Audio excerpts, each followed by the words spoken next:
Hey everyone, how's it going? Welcome back to another video. So in this one, I want to talk about episode 10 of season 10 titled Stalker. This episode was really amazing. I really enjoyed it. A lot of awesome Michael Myers, or I guess Halloween Easter eggs. A lot of great emotional stuff. A lot of things were set up in here for the end game for Alpha. There's also a few Easter eggs and stuff for the end game for the Whisperer War with that horde. We heard some things here mentioned. So yeah, I want to talk about all that in this video. But before I do that, I do have to warn you for spoilers for tonight's episode. If you haven't watched it yet, maybe go watch that and then come back and watch this review. And also, if you're new to the channel and you want Walking Dead content like this, just make sure to be a subscriber. I'm going to be posting my trailer breakdown within like an hour or two around there. So if you want to get that and then future reviews and stuff like that, maybe consider subscribing. Now, the first thing I want to talk about is Alpha versus Daryl, because it was a lot more brutal than I thought it was going to be.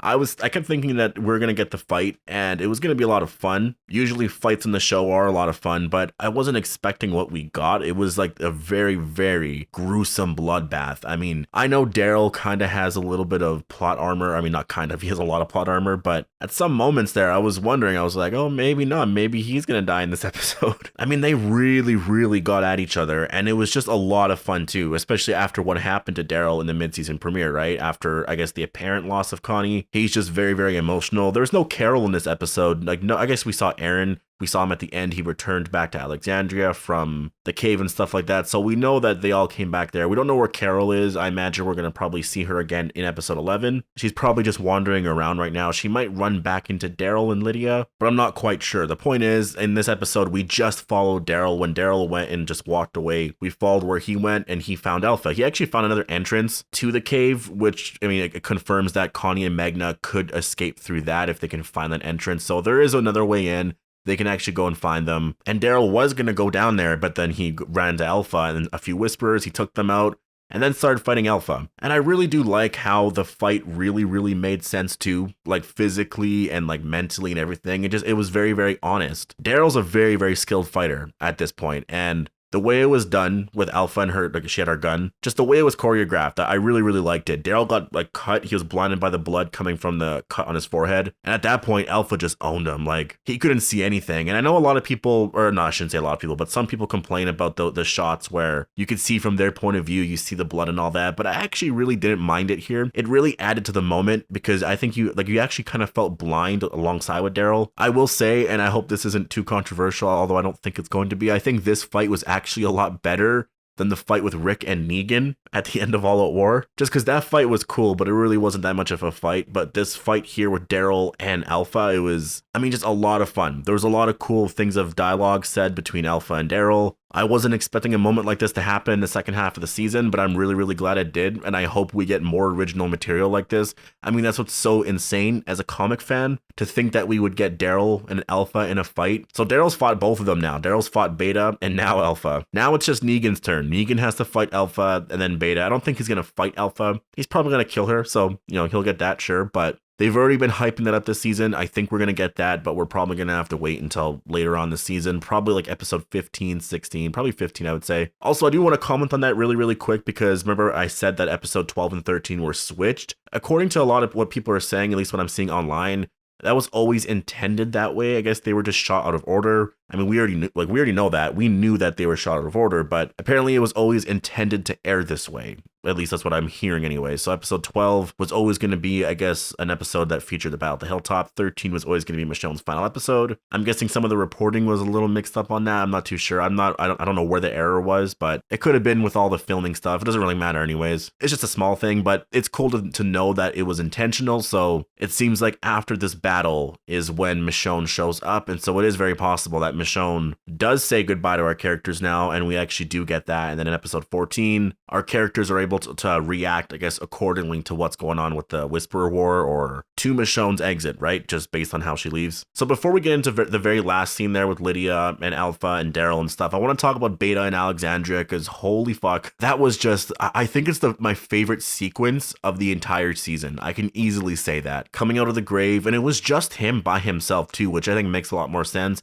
So I guess technically this wasn't really the Whisperer invasion of Alexandria, because it's just one person, right? And what Beta did was actually turn people into walkers, which was very smart. But I also find it funny that walkers turn just conveniently for some people sometimes, because he was waiting for them to turn, which, yeah, okay, that makes sense. He probably waited a while. It could have been a few hours, an hour. I'm not sure how long it was. It could have been a while, but they all turned at once. It's a little nitpicky thing, but it's for the story, right? Like, you want him to do something like that so he's able to actually go around Alexandria and use these walkers, because it is really cool. Like, that's how he gains his army sort of things. He just kills the people and his army grows, kind of like the Night King in a way. But I really liked all of the Michael Myers Halloween references. There was a lot, like all the way down to the music, to certain shots with like the shadows, the lighting. I mean, I really liked a lot of it. There was actually, like, when Judith shot Beta, first of all, I didn't see that coming. When that happened, I was just like, holy shit. Really awesome moment. And then we got the scene after with Gamma where she's like, okay, go fast. And that reminded me of Laurie in the first Halloween when she said that to the kids, when Michael Myers, or I guess the boogeyman in both scenarios, right, was on the ground or whatever. Like, she told the kids to go.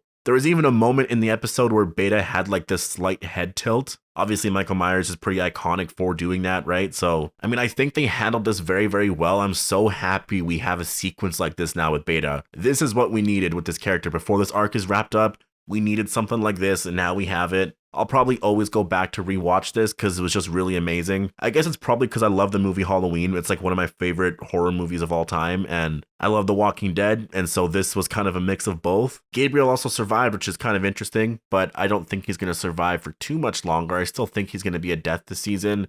And as of now, I'm still going to guess episode 15 because it is titled The Tower, and I think they're going to borrow that moment from the comic. And also, they still have Alexandria, which obviously makes a lot of sense, and I'm very happy they do, because when that horde is unleashed, it has to go through Alexandria. And yeah, I'm happy with that. I'm happy with what happened here. Lydia's goodbye, though, to Alpha was probably, I think, one of the most memorable. I mean, there's a few memorable moments of the episode, but I really, really liked that scene, just because you could tell that it hurt Lydia to say all those things to Alpha.